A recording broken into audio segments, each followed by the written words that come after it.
Hello everyone, Tuesday, April the 26th, Minute Plus Meditation here. So we're back to the Acts of the Apostles, chapter 4.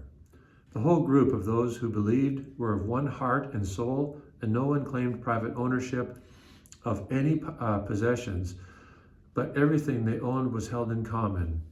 And with great power, the apostles gave their testimony to the resurrection of the Lord Jesus. Now, I don't know about you, maybe this has never applied to you or it's never come into your ears, but I've heard, I'm old enough, I guess, to remember hearing how some of the liberation theology and Sandinistas and the communists, they would talk about this as communism. It has nothing to do with communism. That's ridiculous. Communism is the state actually stripping you of your right to private property, not giving you a choice and denying you, forcing you by violence to basically be subservient to the state. So communism and this gospel, the Acts of the Apostles, have nothing in common with each other. They're diametrically opposed to each other. What this is talking about is a free, loving, giving up of one's goods, freely consenting to this, taking no vows, not being forced, but freely consenting to the giving over of one's material possessions for the common good of others. But it's never denying people the right to own things. And this is something that we should interiorize in our own life, that we freely give up, give of our resources to help others. Has nothing to do with some sort of communist or socialist spirit.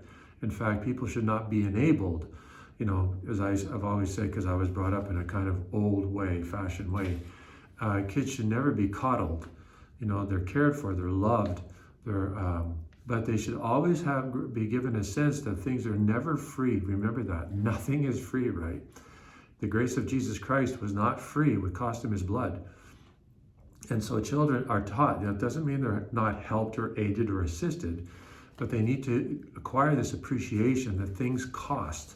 And so to be thankful, and that we freely give of our goods when the time is right or the ability is there to help others, but we never demand it of others. And if we had this interior attitude motivated by the grace of Jesus Christ, we know the world would be a very different place, because this would be different. The human heart would be different. So that's the first reading. And then over to the gospel, we're in John chapter 3, the conversation between Jesus and Nicodemus. Do not be astonished that I say to you, you must be born from above. And this really confounds Nicodemus. Like, how can these things be? Jesus answered him, are you a teacher in Israel and you do not understand these things? He doesn't actually. Because first of all, this is not a product of human reason, unaided by grace. It takes grace.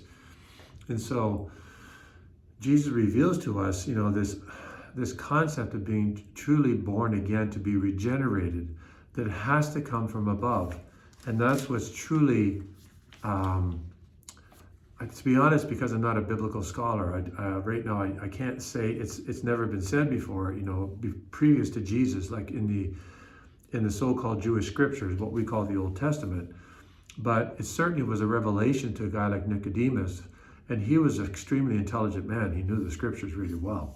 But this idea, this concept of being born from above, just hadn't factored in to his thinking, and probably a lot of other people's thinking as well.